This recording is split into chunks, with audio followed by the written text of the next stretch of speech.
Kiev, hello Ukraine. My name is Yeitana. I'm the former chef of Sumner restaurant. Today I'm going to cook for you a traditional dish called Hraime. It's a North African dish. Obviously, you know, as a modern chef, I like to take the tradition and give it my own twist. Basically, it's a tomato gravy sauce. We poach the fish in the sauce, and I'll give it some modern twist at the end with some sour cream and amazing za'atar that I got from Nazareth in Israel. So I welcome you to my own kitchen. Before we're gonna start with the dish, I'm just gonna tell you a little bit about myself, my background, and what I'm inspired by and what I like.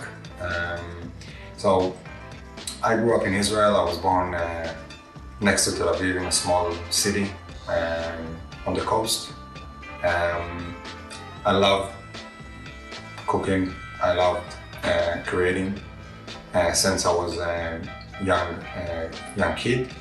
I got inspired from my grandmother and my mom's kitchen, French-Tunisian background. My dad's side, Romanian, Polish. That's where I used to try the different variety of salted fish and vareniki and mamaliga. So, you know, this is the story of Israel. This is my story. And throughout the years, I started investigating, and I learned that many years ago, before the Facebook and the Instagram and the TikTok revolution, cultures and techniques and flavors just traveled around the world. So if we look on the Ukrainian vareniki, or the Italian tortellini, or the Asian dim sum, it's all pretty much the same. It's a dough that filled with some stuffing. Could be meat, could be fish, could be seafood, could be vegetables. Sometimes steamed, sometimes fried, sometimes served as is, sometimes with a sauce. And it's basically the same. It's the same idea, same concept, but done differently. We look on countries like New Zealand. I basically, I forgot to mention, but I lived in Australia for 10 years. I learned a lot from the Australian culture and the Australian cuisine.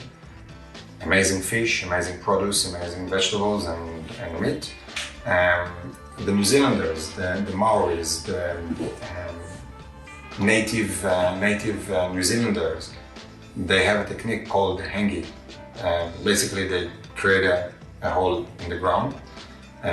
They pad the hole with hot stones, and then they bury vegetables, they bury meats. 4 or 5 hours later, they've got a whole meal, and that was a native cooking technique. Here in Israel, the native Arabs call it matfuna. In Hawaii, in the Philippines, there is the same technique. So, like I said before the Instagram, before the cooking books, before our era that food and techniques travel so fast, also cultures manage to transfer the information, the knowledge, and the produce. And I'm inspired by that. I like to investigate that. I like to read about this. And I also like to incorporate it in my, as much as I can, I also like to incorporate it in my day, in my cooking career. I think, you know, the best saying that, you know, can describe it is to be able to know where you're going, you have to know where you come from and know about your roots and your history. And I think we all know that knowledge is power. So yeah, this is my story, this is my insight, this is my vision about how I cook, how I like to create dishes. Yeah, okay, now we're gonna dig into our recipe. So I'm just gonna take you through the ingredients. So we've got here natural vegetables oil, we've got here olive oil, some sliced garlic, homemade harissa that I make myself from dried chilies, coriander seeds. I'm just gonna crush it in the mortar and pestle, sweet paprika, sugar, salt, and the beautiful fresh sivas. I just put it out here just to show you, but I'm just gonna place it in the fridge for a second. Okay, I'm back again. So now I'm just gonna start with frying the garlic and the harissa. So now we're gonna start making our gravy. I already sliced all my garlic. I just left one clove to show you how it's done. So basically you peel the garlic. These days you can find in good wine or some other boutique shops peeled garlic. If you use garlic a lot, you can just buy it already peeled and just slice it like that. It should be thin, but not too thin, because otherwise it will bend. Yeah. So now we're gonna heat the pan, put the oil, put the olive oil. At the beginning it will look like quite a lot of oil, but don't worry about this. You can always skim it out, but this oil sort of like confit the tomatoes, so don't worry about this. And we'll put the garlic in and we'll start frying it. Okay. Just gonna start with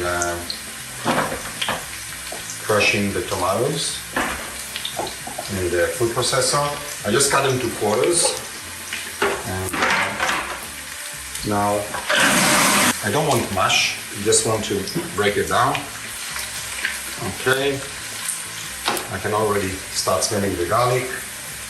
And I just add the rest of the tomatoes. Okay, we've got 2 kilos of tomatoes.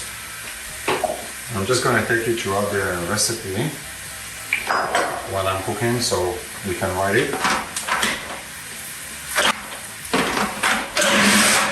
So we've got 2 kilos of tomatoes.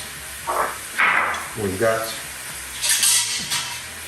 12 cloves of garlic. We got about 2.5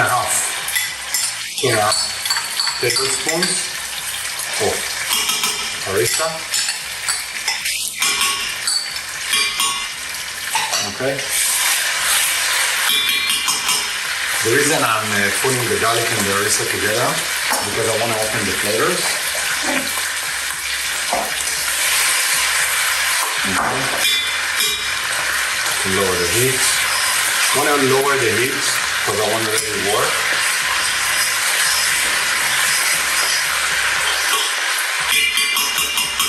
Smell is divine. Absolutely divine.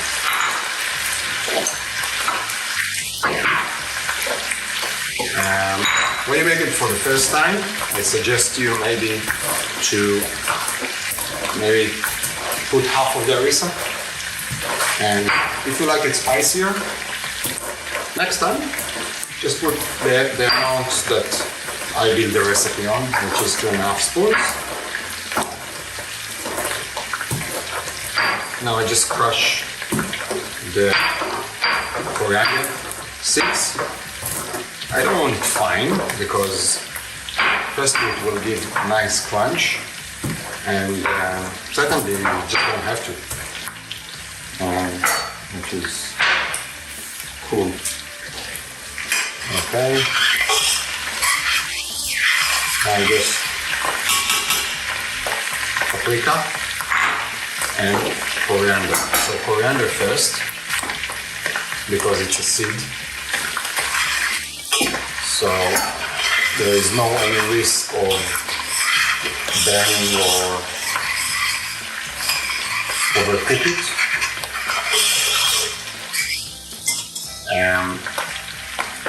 When you will make it, get closer to the pot or pan because you can smell the different flavors.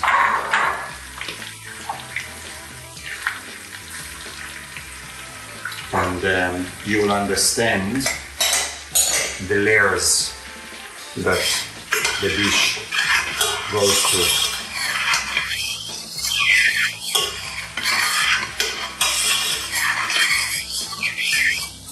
Now this base, you can do so many with that base. Once you cook it, if you add a little bit of coconut water, chuck some ginger, lemongrass, a little bit of fish sauce, you've got a beautiful curry. Obviously, I don't have a recipe for that, but you can play with it. Don't worry about this. This is how you land the best. Trial and error. Now I'm adding the paprika.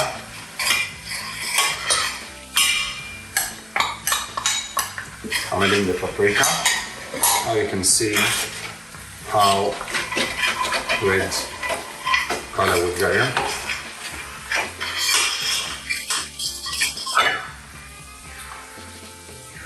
Salt and sugar.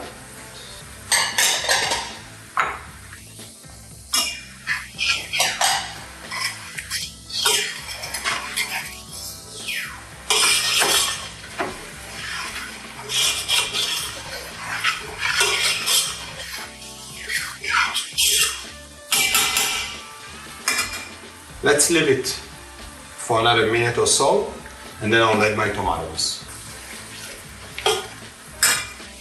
Now I'm adding my tomatoes. This is what you want to hear. The bubbling.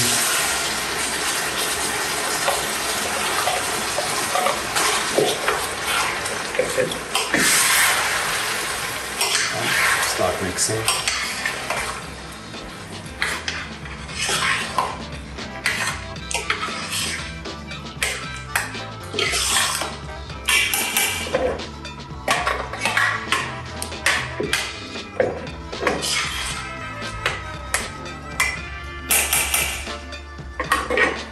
Okay,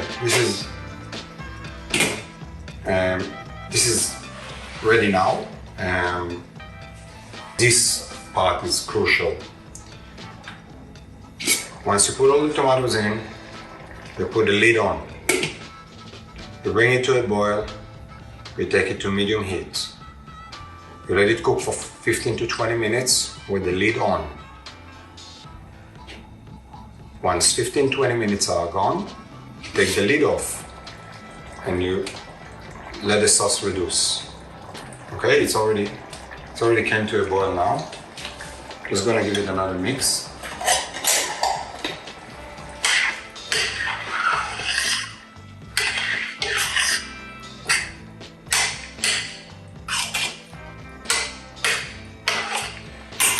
If you can't find tomatoes, or it's very important to use ripe tomatoes. If you can't find ripe tomatoes, or if it's not the time of the year, you can always use peeled tomatoes. My preferred company called Muti.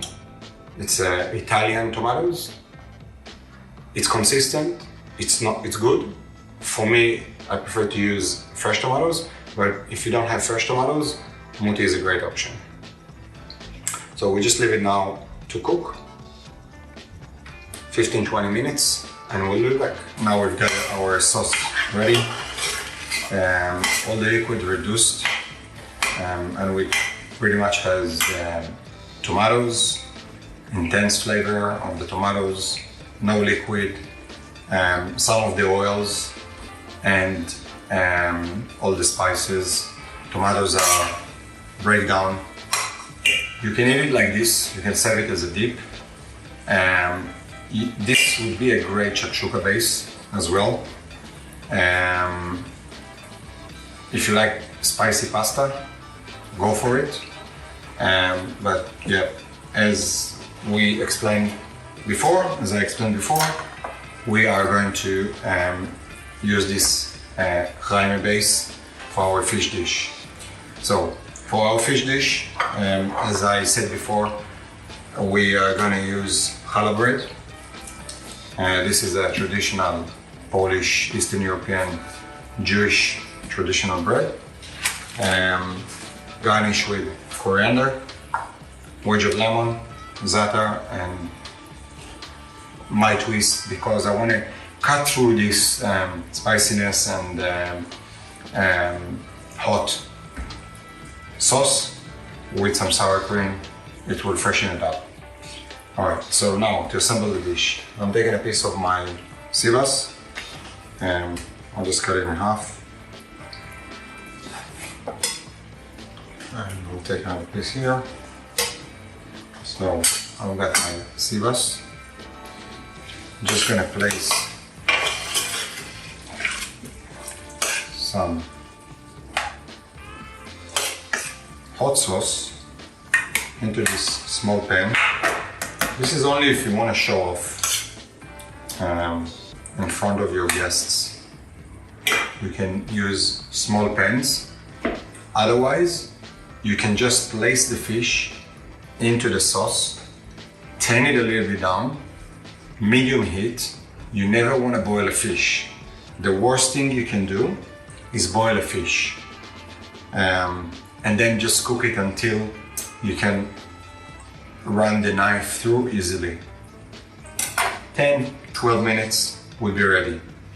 The way I'm doing it, I'm just placing the sauce into this small cute little pan, and I'm just placing the fish in. Large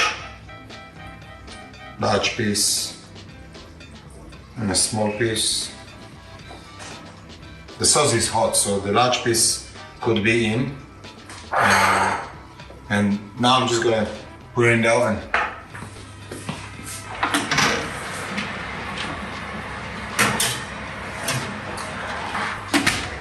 (10 to 12 minutes). Alright guys, we are back to the last part, which is serving the dish. The fish is in the oven for about 12 minutes. I usually check around the 9 to 10 minutes mark. Depends on your oven. In the restaurant's oven it takes less. It also depends how thick is your fish, how big your slices, your portions. So it's about 12 minutes now, it's ready. So before the fish, before I'll take the fish out of the oven, I'm just going to show you one more thing. So wedge of lemon. For a lot of people, wedge of lemon, it's something quite simple, but in a restaurant style, in a restaurant standard, we do it quite different. So, or I do it different. Cut it in half, take the ends off, like that, then cut it in half again. I use serrated knife, and I'll explain in a second why. Okay, you have all those pips. Okay? When you use this knife, you squash the lemon, you take all the juice on your chopping board. When you use serrated knife, you just slice it. Done, ready. Okay? And no pips. Looks nice, looks nicer. I know this is my style. Garnish, we have coriander. So we just take a little bit of coriander. Greens I like to cut backwards. 1, 2, 3. That would be enough. Although I love coriander, I can just eat it just like that. With the bread. With the bread, 3 slices per portion would be enough. Yeah, my bread is a little bit smaller.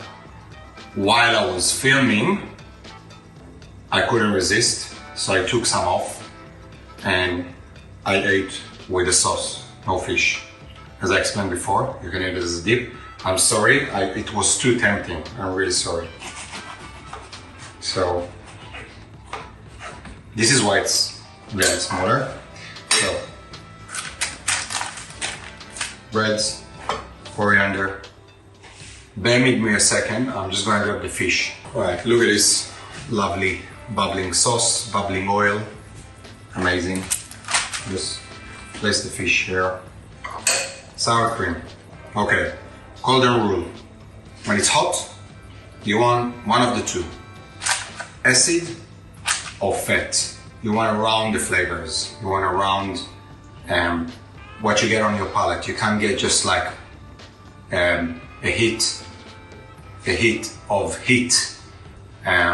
So fat depends what you're doing. If you're doing a pasta and it's hot, put a bit of spoon of butter, put a bit olive oil. That's why the Italians, you know, when they finish their pasta, it's hot, a little bit of olive oil, just round those flavors, lemon juice, vinegar, balsamic, something acid, something acidity to cut through those the heat. Here, sour cream acts as a fat. This sour cream is 30% fat. Okay? Third of the fat we have, just over a third of the fat we have in butter. Butter is 82%, by the way. Alright, now lemon juice on the fish. Amazing. Amazing. Okay. Almost used it all. Also, when I squeeze the lemon, I don't squeeze it all at once. I squeeze, I let it drip, mix it with the sauce, then a little bit more on the fish. Alright? I know I sound a little bit smartass, but also, you know, when you want to cook in a high level, you have to know those details. Za'atar. 2 days ago I went to Nazareth, got this za'atar, amazing za'atar. Some Arab lady. She made the same za'atar for 62 years. Could you believe? 62 years. Amazing. Same recipe goes around the family. Coriander. And what's left? I'll tell you what's left. We're Israelis. We don't like to cook. We love to cook, but we also like to tell people how to eat. So I'll explain you how to eat this dish.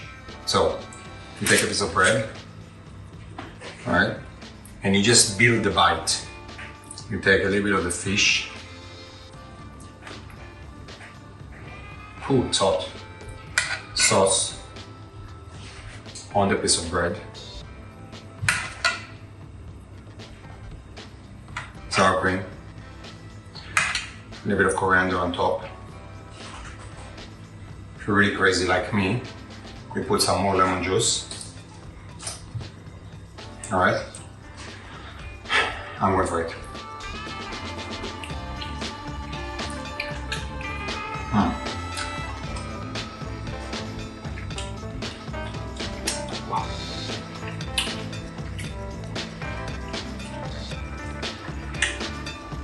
Ochi kusa. Very good. I love it. I hope you will love it too. So, I was Yeitana Doron. I really enjoyed tonight. I hope you will enjoy my dish.